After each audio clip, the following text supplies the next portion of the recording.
Before I get into the video, I want to add this in the beginning.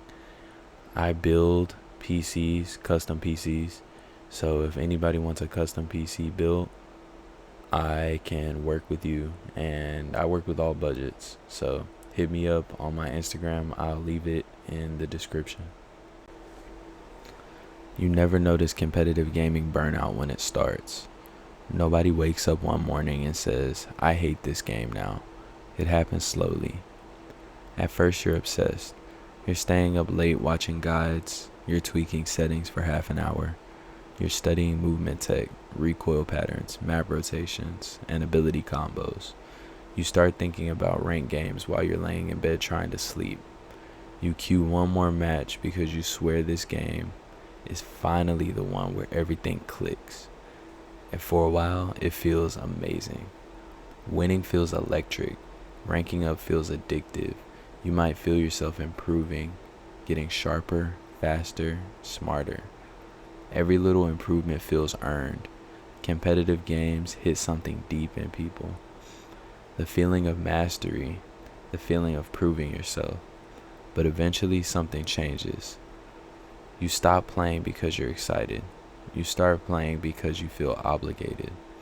That's when burnout creeps in. And the worst part is, most competitive players don't even realize it's happening to them. Because competitive gaming has the ability to disguise exhaustion as dedication. If you're angry all the time, grinding 12 games a day, obsessing over your mistakes, and losing sleep over rank points, people online don't say you're unhealthy. They say you're committed. They encourage that behavior. That's why burnout in gaming feels different than regular burnout. With normal hobbies, your brain tells you to stop when you're tired. But competitive games constantly convince you that one more game will fix everything. One more win and your mood comes back. One more rank and you'll finally feel satisfied. One more session and you'll stop feeling washed. But it never actually happens. A lot of competitive games are designed around constant engagement. Ranked ladders reset. Battle passes expire. Meta shifts happen every season. New patches completely change how the game works. If you stop playing for even a couple weeks, it can genuinely feel like you're falling behind everyone else. And psychologically, that creates pressure. Research into esports burnout has shown that competitive players commonly experience emotional exhaustion, reduced enjoyment, stress, and even resentment towards the games they play. What makes this worse is how identity gets tied into performance. For a lot of people, especially younger players, competitive games stop being just entertainment. Your rank becomes your self-worth. If you lose, you feel stupid. If your mechanics are off, you feel stupid and old. If your friends improve faster than you, you feel left behind. And you take a break, you feel guilty, almost like you're missing out. That's an insane relationship to have with something that originally existed to be fun. But competitive gaming culture normalizes it completely. People brag about grinding 8 hours a day. People flex how little sleep they're getting during the ranked ladder climbing. You'll hear someone casually say they haven't enjoyed the game in 2 years and then go to queue another match. That's burnout. That's what it looks like. And honestly, a lot of players stay stuck there for way longer than they should because competitive games are built around emotional volatility. Winning gives massive dopamine spikes. Losing makes you feel desperate to recover emotionally. You keep queuing. You aren't even chasing enjoyment anymore. You're chasing relief. You just want to feel like you deserve your rank. That's why people spiral into 5-hour ranked sessions they weren't even planning to play. You lose 2 games, get tilted, then convince yourself you can't end on a loss. Then suddenly it's 3 in the morning and your mood is completely destroyed because some random teammate missed shots or used an ability incorrectly in a game nobody will remember tomorrow. Beyond that, the physical effects start piling up too. Eye strain, hand pain, neck tension, headaches, terrible sleep, constant irritability. Studies on esports fatigue have linked long gaming sessions with cognitive decline, stress buildup, and mental exhaustion, especially after extended periods of intense focus. A lot of people think burnout just means being tired of a game. It's deeper than that. Real burnout changes how you react emotionally. You become numb after wins. Losses feel personal. Someone wasn't pulling their weight. There was a specific catalyst that's linked directly to the loss. You stop enjoying other hobbies because your brain is stuck in this constant competitive state. Even when you're not playing, your brain never fully relaxes. You're thinking about missed shots, bad rotations, terrible matchmaking, bad teammates. And because online games are social, burnout spreads fast. Toxicity spreads through communities constantly. Studies have even shown toxic behavior in competitive games can influence teammates and spread between players during matches. That creates this horrible feedback loop. Burned out players become angry. Angry players make matches miserable. Miserable matches burn out more players, and eventually entire communities start feeling exhausted all the time. You can actually see this happen in games with aging competitive scenes. For example, Siege, Marvel Rivals, Valorant, just to name a few. Insert your favorite competitive game here, and I'll bet the community has faced burnout toxicity. Everybody sounds irritated. Nobody sounds happy anymore. People complain nonstop but continue playing daily. At some point, the game stops feeling like a hobby and starts feeling like emotional labor. And this doesn't just happen to average rank grinders. It happens to streamers, content creators, professional players. Some of the biggest names in gaming have openly talked about exhaustion and burnout from years of nonstop competition and creation. Because once gaming becomes tied to performance, income, audience expectations, or public image, the pressure gets even worse. Now every bad game feels public. Every loss feels embarrassing. Every break feels risky. A lot of pro players reach this point where they physically cannot enjoy the game anymore. They also don't know who they are without it.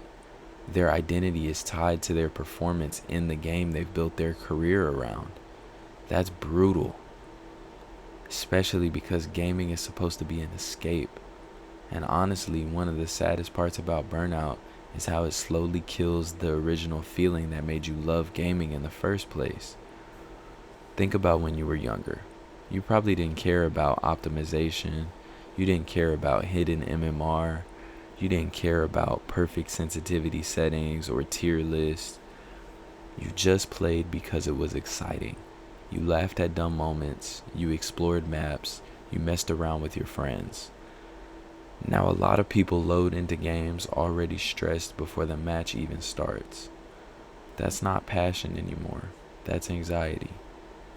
And recovery from burnout usually starts with one painful realization. You have to stop treating every game like a test. Most people recover by stepping away completely for a while. Not forever.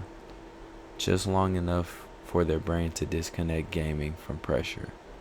Some people switch genres entirely. Some go back to single player games. Some stop watching ranked content and esports streams constantly. Some finally realize they don't actually miss the game itself. They miss how the game used to make them feel. That's a huge difference, because burnout doesn't always make you hate gaming. Sometimes it just means your relationship with gaming became unhealthy. And honestly, social gaming tends to survive burnout better than competitive grinding does. People rarely burn out from laughing with friends in casual lobbies. People burn out from chasing invisible numbers for months straight while feeling miserable the entire time. That's why some players randomly rediscover their love for gaming after quitting ranked modes completely. Suddenly, games feel relaxing again, fun again, human again. And there's another uncomfortable truth people don't talk about enough. Some competitive games are genuinely designed to keep you emotionally trapped. Daily challenges, rank decay, limited rewards, constant progression systems. The game always gives you another reason to come back tomorrow, even if you aren't enjoying yourself anymore. The best example of this is the aforementioned Marvel Rivals. They are constantly introducing some challenge list or some new set of costumes and cosmetics to unlock by continuing to play the game.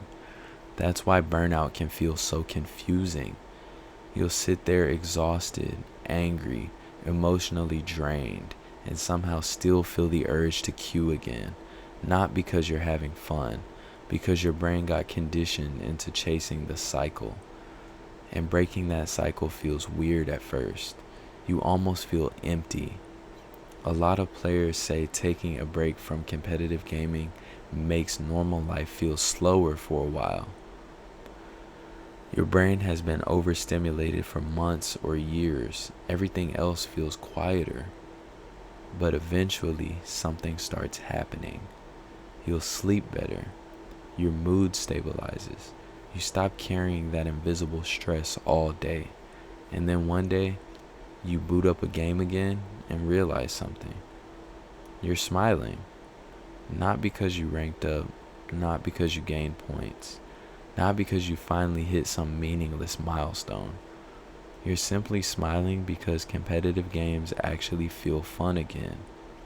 That's probably the clearest sign someone recovered from burnout. When gaming stops feeling like a responsibility and starts feeling like genuine fun again. Because at the end of the day, no rank lasts forever. No leaderboard matters forever. Most people won't even remember their peak rank or rating 5 years from now. But they will remember whether gaming made their life better or took a significant toll on their mental health. And honestly, that's probably the question more players need to ask themselves. Are you still playing because you love the game? Or are you just afraid to stop? Thank y'all for tuning into this video. I want to say that it may sound a little choppy because I'm not used to recording myself talking or reading from a script that I prepared. I'm typically just a writer, but as y'all can see with this channel, I've been trying to step outside of my comfort zone and like create videos as well, especially over this topic, because this is very near and dear to me, because this is something I personally struggled with. Having to take breaks from games I supposedly loved because it felt like a chore or another job. And you know, for someone who has an actual job, that gets old fast. Thank you for tuning in and supporting this video. Peace.